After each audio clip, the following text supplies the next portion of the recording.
let's do that 2 more times to put ourselves in a very relaxed and comfortable state. So we're going to take 2 more deep breaths.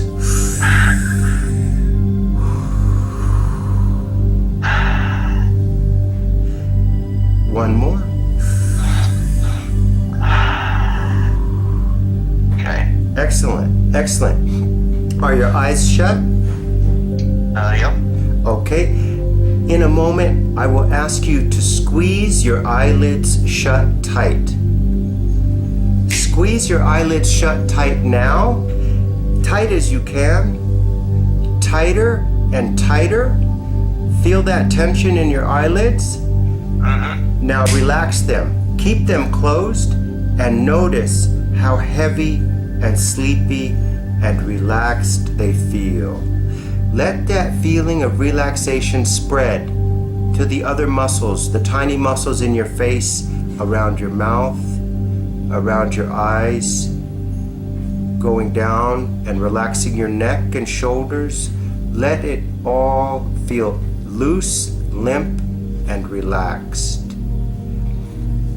On a level of 1 to 10, how relaxed do you feel now? Probably close to 10.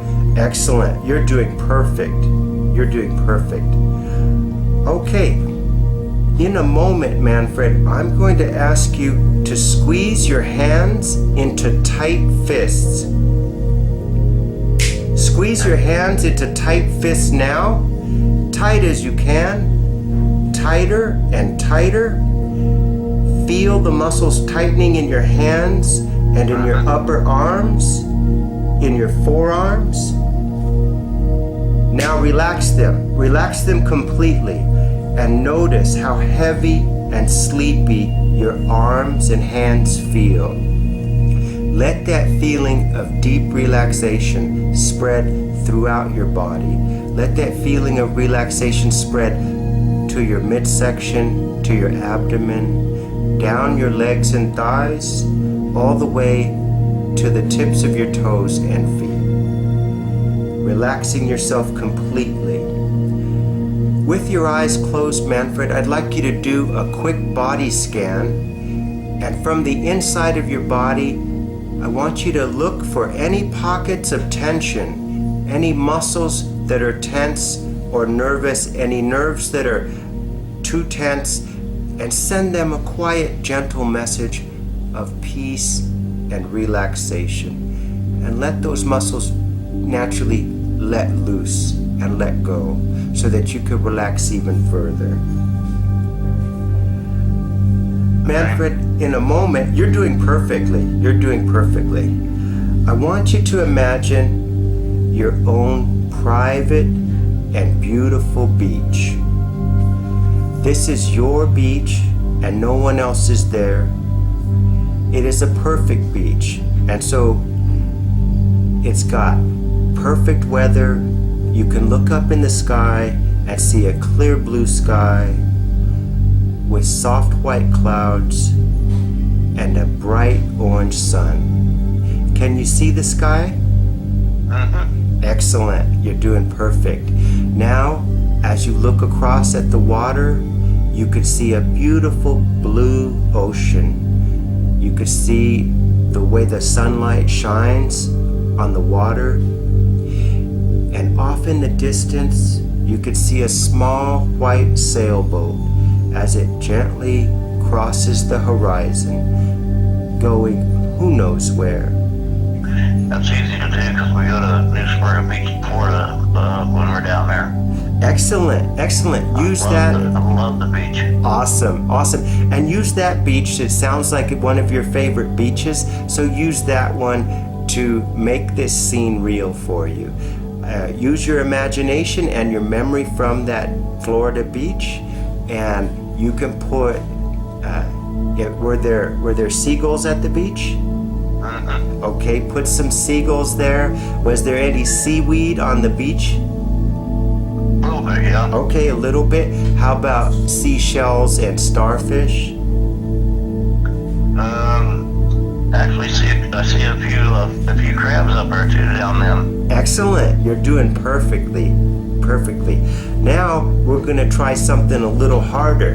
I want you to imagine that you are walking barefoot along the beach sand, and the beach sand is wet, but yet it's warm from the sunlight. And I want you to look down at your feet, wiggle your toes in the sand, and see if you can feel the warm, wet sand upon the bare soles of your feet. Yeah. Wonderful. You're doing perfect. You're doing perfect. Now, I want you to walk along the side of the beach. You're going to be looking for a path. It's a special path. And when you find it, let me know by saying, I found it.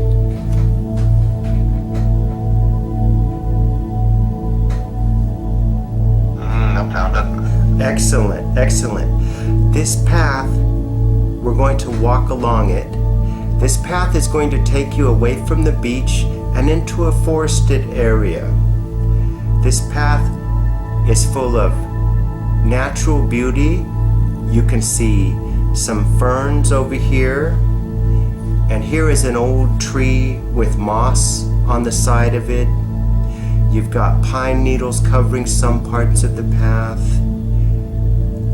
You can hear birds chirping in the trees. Can you hear the birds? Excellent. You're doing perfect.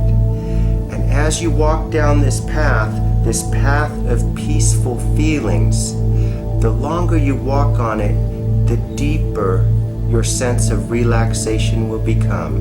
Because every step you take down this path of peaceful feelings is going to bring you much closer to a deep level of trance. A level of trance where we can make some positive and lasting changes to your minds in regards to the phobias and fears that you discussed. Now, in a moment, I'm going to ask you to count out loud from 1 to 10. But while you're counting, I want you to think of someone that you love deeply. Get the image of that person in your mind as you count. But Manfred, I am deeply hiding the number 4 from your mind. You will forget to count the number 4, just this one time. You will skip the number 4, forget to count it. The number 4 has vanished. It has dropped from your mind just this one time. Now count from 1 to 10 for me, thinking of the person you love. 1, 2, 3, 5, 6, 7, 8, 9, 10. You did perfect. You are in a deep level of trance, and in the future when I hypnotize you, you're going to go to this deep level of trance. When I say sleep now, you will automatically go to this level of depth or deeper so that we can begin therapy work. Manfred, there is an easy way to control our fears, and that is through practicing meditation. Do you have any experience with meditation? Have you tried it before? No. Okay, it is incredibly simple, and so a lot of people don't give it much of a chance, especially in America. It is so simple, but yet it gives you complete control over your thoughts and emotions. No thought is going to push you around anymore if you practice daily meditation, because you're going to learn how to turn everything off in your mind and just go to zero, to this exact same place you are now, the very relaxed feeling that you have now. And so I want to invite you to practice meditation for just 5 minutes a day.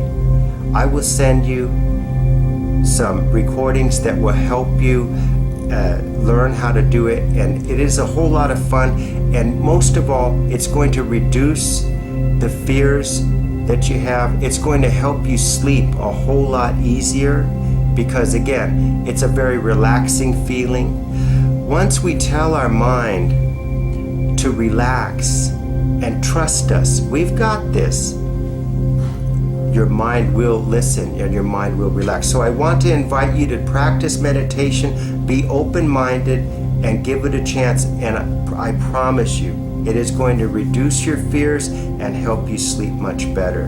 Does that sound good? Yeah. Excellent. Manfred, there was once a man who was afraid of snakes. And so he bought a snake. And this sounds crazy, right? But this is how you face your fear, okay? You never run from it, because as you know, Manfred, the more you run from a fear, the bigger it gets, right? Right. And so you got to turn and face your fear. And what you're going to find out, Manfred, is that this fear is an easy one to stand up to, because unlike a real enemy, like let's say you had someone who was really hateful and really was trying to hurt you, that's a real fear. Or what if you had a bad disease? You know, that's a real fear, right? But a snake is not. It's not. No snake is ever going to hurt you, because you are a modern man with so many weapons and so much intelligence that the snake is simply no threat to you. It really is not. What you're experiencing is that your ancestors were afraid of snakes, and because you're related to them, you inherited that. Just like you inherited blue eyes or blonde hair, you inherit the fears of your ancestors, and they were terrified of snakes. They were terrified of snakes for religious reasons. They were terrified of snakes because they thought they were evil. But the truth is, they're just basically long worms. They're nothing to be afraid of. And so we're going to be safe around snakes, but we're not going to fear them. Which, when I say safe, we're going to stand a safe distance if it's a large snake, but we're not going to be afraid of a snake, because, like I said, we are the most powerful animal that has ever lived. We can send a man to the moon. Surely we're not like our cavemen ancestors and afraid of snakes. We just have to realize that when our body puts an image of a snake, it says, it just wants to hear from you that you will be safe, that you will protect them. You will just stand a safe distance away from the snake. Okay, so Manfred, there was another man who was afraid of heights, and so he became a window cleaner. And that sounds crazy, but this is how you face your fear. Now, you are a handyman, so I'm guessing you spend time on a ladder, right? Oh, yeah. You paint the outside of houses. Do you do roofing? I have done a lot of it. I don't do so much of it anymore, because of my age and stuff. But yeah, I've done a lot. I still do some, yeah. And so you're not afraid to stand on a roof of a house? How close to the edge? Not close to the edge. That is totally understandable. You're not afraid of heights. You're afraid of falling. And what are some ways that you could be safe if you were doing a project on a roof? What would you do to be safe and not make sure you don't fall? Just there are harnesses, right? The shoes you wear and stuff. You've got those hooks that you put in the roof, and then you put the board, right, that you could stand on. Well, if I don't get on anything that's that steep. Okay. Over 612, I don't get on it. That's a good way to do it. If it doesn't feel safe, if it's too precarious, if it just doesn't feel safe, then you listen to that voice. But you don't listen to a voice of. I don't do two stories. Excellent. You set the limits of what safety means to you, and right. Just follow that. But we're not gonna just panic When do you get nervous when you drive your car over a tall bridge? No, not really. Okay, so then that is good news.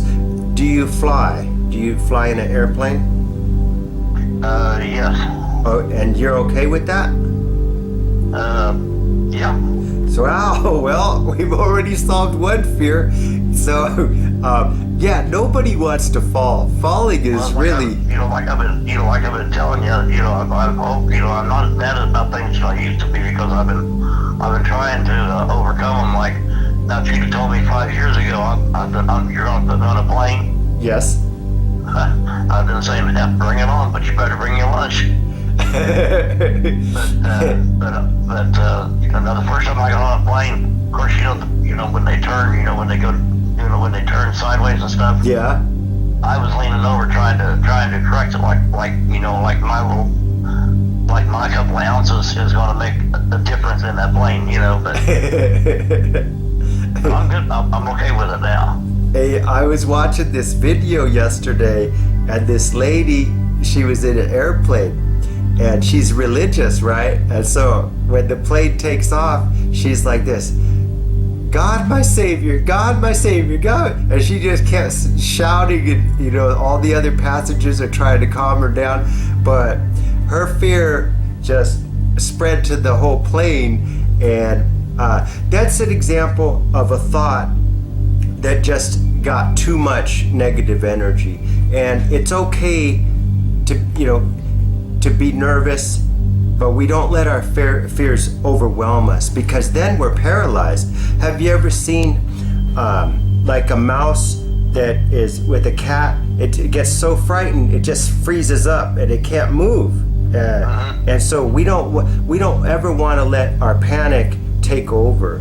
And so we're going to practice meditation, and we're doing a process of desensitizing you, which means that we're going to visit your fears over and over, and each time we do, the fear will become smaller and smaller until finally you don't feel afraid at all.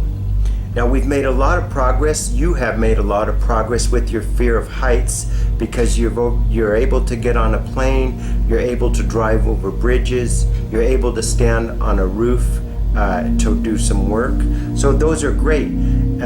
We're just going to stay away from the edge, which that's only common sense, and if you do go near the edge, you would use some sort of safety equipment.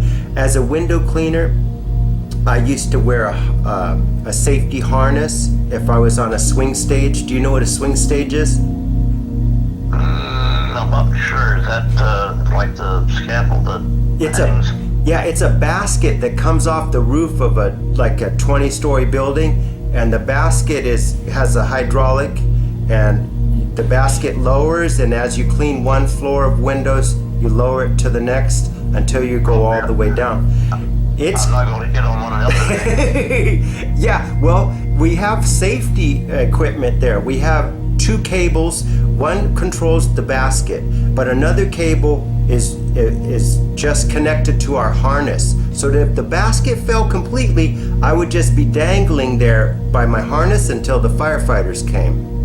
And then Does that happen? My pants will be full. Nobody wants to see me. Well, we don't like to be rescued by firefighters, and that's kind of a shameful thing. So you know what we do? We always carry a big metal crescent wrench in our tool belt, because we're going to use that to break the window and crawl into the building because we're not going to wait hours for the firefighter to get there. We want to save ourselves. So we never had to do that, but we always carried the wrench that's strong enough to break the glass of the building. A few years down in Indianapolis down in Indianapolis, when I was working with some guys, we was doing some framing.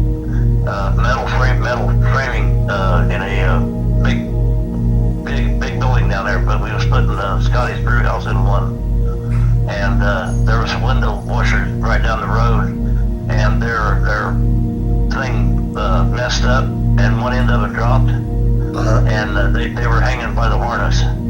Yeah, it's crazy. It's also incredibly uncomfortable. It's not supposed to be comfortable, but they got saved, but it takes a long time for the firefighters to get there to figure out a way to get to you safely. So we figure we just carry the I think all window cleaners and all glass installers, they do the same. They carry the wrench, because we're gonna break that glass and crawl into the building if we have to.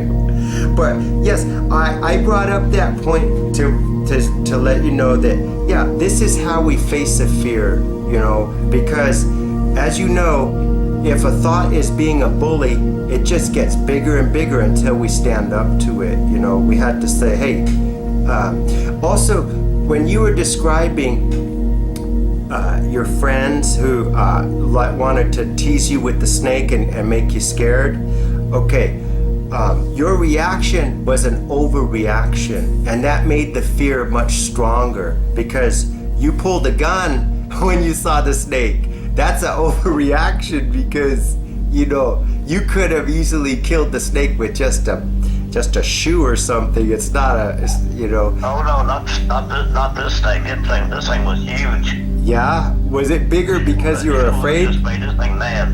Yeah? What does it eat? What did it eat? Rats or rabbits? Small rabbits. That's a big snake. That's a big snake.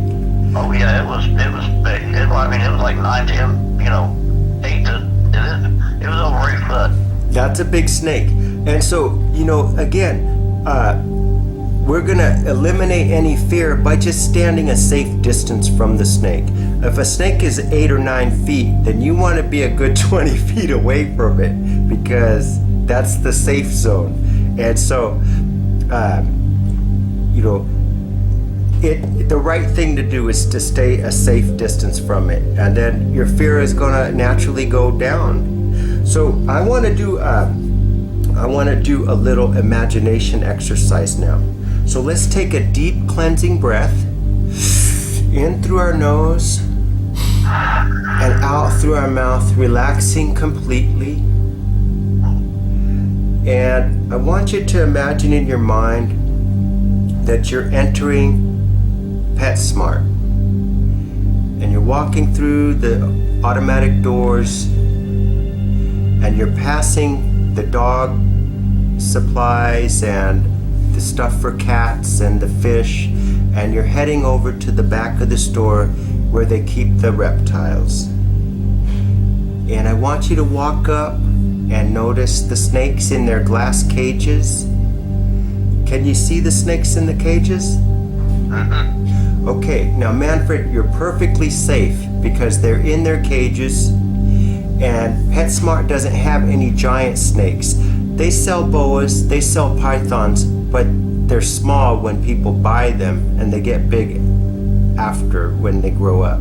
But these snakes are all small, they're all under 3 feet, and none of them have poison.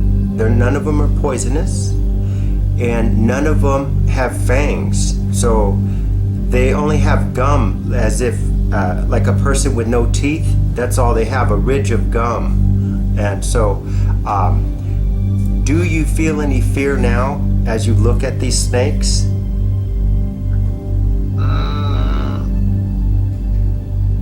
long as I'm not touching them. Okay. They just feel. And you've touched snakes before, right? Uh-huh. Oh, and they feel what, slimy? Well, there was alcohol involved. Okay. But there was, I'm more of a dog person. Me too. Even a cat. Me too. I love dogs. I love dogs. I'm a dog person. And I'm not suggesting you buy a snake. I'm just suggesting you go and confront your fears. And I think that if you are able, where I want you to be at the end of this, at the end of our 4 sessions, I want you to be able to go into PetSmart and ask the lady if you could see a snake. You're gonna pick whatever snake, you could pick the smallest one, but ask her to hold it for you, and you just touch it. And when you touch it, you'll know that you've overcome you faced your fear, and you stared it down, and now it's as small as that little snake. It's just a small problem. It's not a problem for you anymore. Does that sound like something you can do? Not today. Yeah. Not today, but soon, right? Yeah, I think so. Awesome. Awesome. Like I said, I've touched it before, but that there was alcohol involved, and Yes, you're gonna do this sober. Liquid courage, as they call it. Yeah, you're gonna do this sober. But I'm sober now, so So you quit smoking and you quit drinking, huh?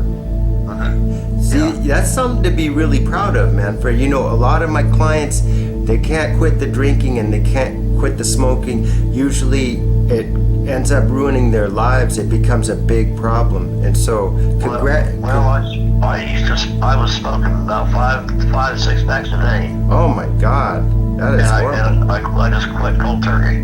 Wow. Awesome.